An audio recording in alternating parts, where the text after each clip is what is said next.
Salam kerahiman. Hari ini tanggal 15 Desember.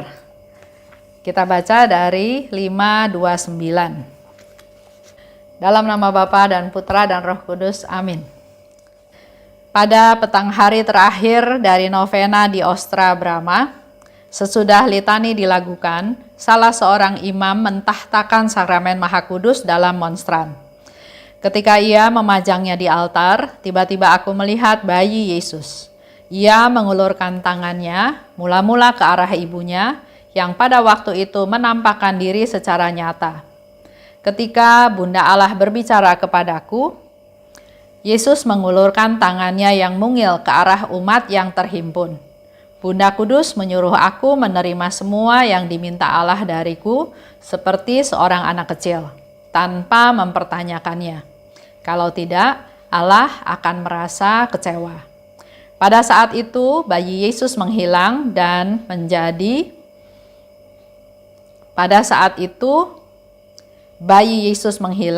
Bunda Allah pun kembali menghilang. Dan gambarnya menjadi sama seperti sebelumnya. Tetapi jiwaku dipenuhi dengan sukacita dan kegembiraan yang besar, dan aku berkata kepada Tuhan, "Berbuatlah padaku seperti yang berkenan di hatimu. Aku siap untuk segala sesuatu. Tetapi Engkau ya Tuhan, janganlah meninggalkan aku sedetik pun." 5:29. Pada petang hari 15 November, novena terakhir di Ostra Brahma. Ostra Brahma itu ada di Vilnius ya. Di Vilnius. Sekarang bukan Polandia lagi nama negaranya, tapi Lituania. Dulu waktu zamannya Suster Faustina, daerah itu masih milik Polandia. Sekarang sudah menjadi negara tersendiri dengan nama Lituania, dengan ibu kotanya tetap ya Vilnius. Dan setelah litani dilakukan selesai, imam mentahtakan sakramen Maha Kudus. Tiba-tiba aku melihat bayi Yesus. Ia mengulurkan tangannya ke arah ibunya. Itu yang penglihatan yang dilihat oleh Suster Faustina ya. Ketika Bunda Allah berbicara kepadaku, Yesus mengulurkan tangannya pada umat yang terhimpun. Jadi walaupun Suster Faustina sedang berbicara kepada Bunda Maria, tapi dia melihat bayi Yesus mengulurkan tangannya kepada umat yang berhimpun di situ. Bunda Kudus menyuruh aku menerima semua yang diminta Allah dariku, seperti seorang anak kecil tanpa mempertanyakannya. Kita kalau disuruh sesuatu biasanya kan tanya balik, kenapa saya yang disuruh? Kenapa enggak suruh orang itu? Atau kenapa saya disuruh ini? Saya nggak mau lakukan ini, saya mau lakukannya itu. Jadi banyak komplain, banyak pertanyaan, banyak sanggahan ya, banyak alasan. Di sini Bunda Maria mengajar kepada Suster Faustina, dikatakan, terima semua yang diminta Allah.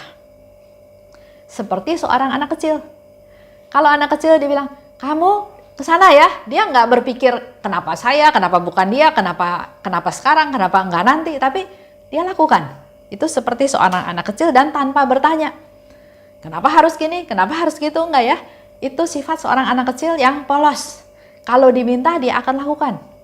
Dia enggak komplain, dia enggak cari alasan, enggak banyak alasan, dia lakukan. Itu yang diminta oleh Bunda Maria kepada Suster Faustina.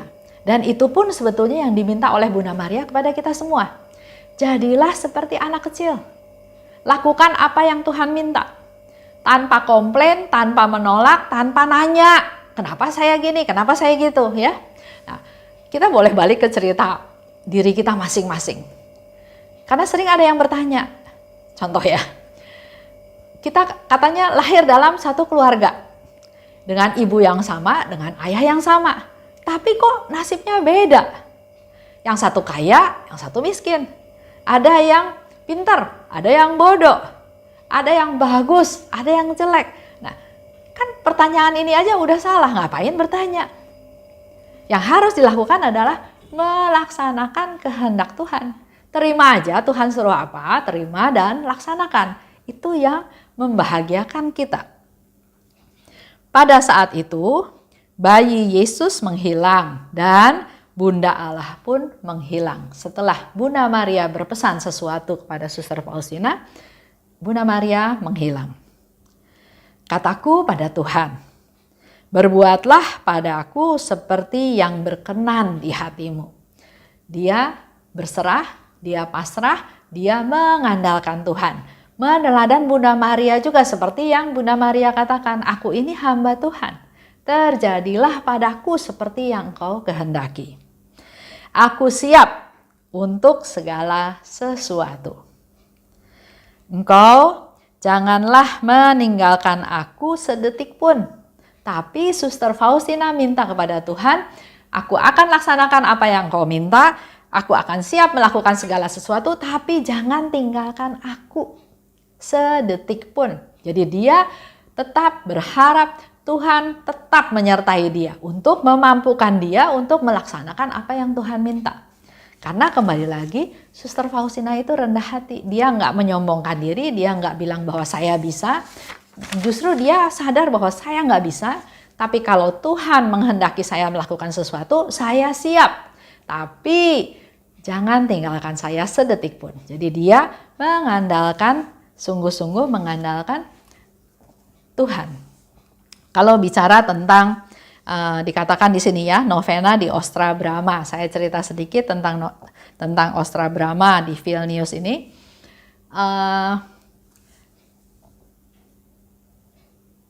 Itu Ostra Brahma itu adalah suatu gerbang, sebetulnya suatu benteng. Benteng yang dibuat oleh penduduk di sana, swasembada ya, bikin benteng untuk melindungi kotanya dari serangan musuh. Karena benteng ini dibuat swasembada tergantung dari kemampuan penduduk yang ada di sana. Jadi bentengnya ada yang bagus, ada yang sederhana, ada yang tinggi, ada yang rendah sesuai dengan kemampuan mereka masing-masing. Nah, Ostra Brahma ini adalah salah satu benteng yang didirikan oleh si pemilik tempat tersebut, dan dia bikin 2 tingkat, ada kapelnya juga, dan di sana ternyata menjadi satu pintu gerbang keluar masuk dari kota lama ke kota baru ya, seperti itu. Di sana ada Bunda Maria dengan 40 sinar. Bunda Maria dengan 40 sinar. Bapak Ibu nanti kalau ke sana juga bisa lihat. Ini nanti saya tampilkan juga gambar Bunda Maria dengan 40 sinar tersebut. Di sana juga karena memang di Polandia pada waktu itu memang sangat berdevosi kepada Bunda Maria. Bunda Maria adalah ratu, ibu negara daripada Polandia. Banyak sekali orang yang datang ke Ostra Brahma untuk berdoa di depan gambar Bunda Maria tersebut.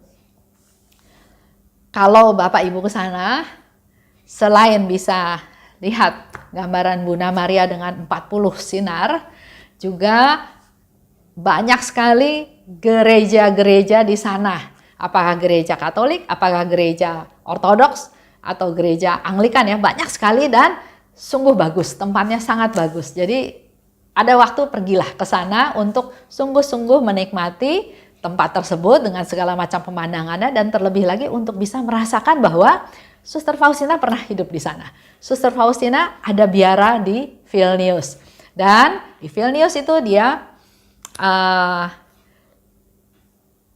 merasakan kehidupan di sana ya, dengan tempat untuk melukis gambar Yesus yang Maha Rahim seperti yang diminta oleh Yesus ya, dilukis di salah satu bangunan di sana yang kita juga masih bisa ke sana untuk bisa melihat tempat tersebut. Itu aja sedikit cerita tentang Bunda Maria Ostra Brahma. Kita tutup ya dengan doa. Dalam nama Bapa dan Putra dan Roh Kudus, amin. Allah Bapa yang Maha Baik, terima kasih atas rahmat-Mu yang Kau berikan kepada kami. Khususnya pada hari ini kami juga semakin diperkaya dengan pengetahuan ada Bunda Maria dengan 40 sinar yang ada di Vilnius. Kami juga mohon rahmat-Mu Bunda, berdoa untuk kami dan juga mampukan kami untuk meneladan Suster Faustina juga. Seperti yang dia katakan kepada Tuhan, berbuatlah padaku seperti yang Engkau kehendaki. Aku siap untuk melakukan segala sesuatu, tapi aku mohon padamu Tuhan, jangan meninggalkan aku sedetik pun. Inilah kami anak-anak-Mu Tuhan yang siap bekerja di ladang-Mu. Amin. Dalam nama Bapa dan Putra dan Roh Kudus. Amin. Salam kerahiman.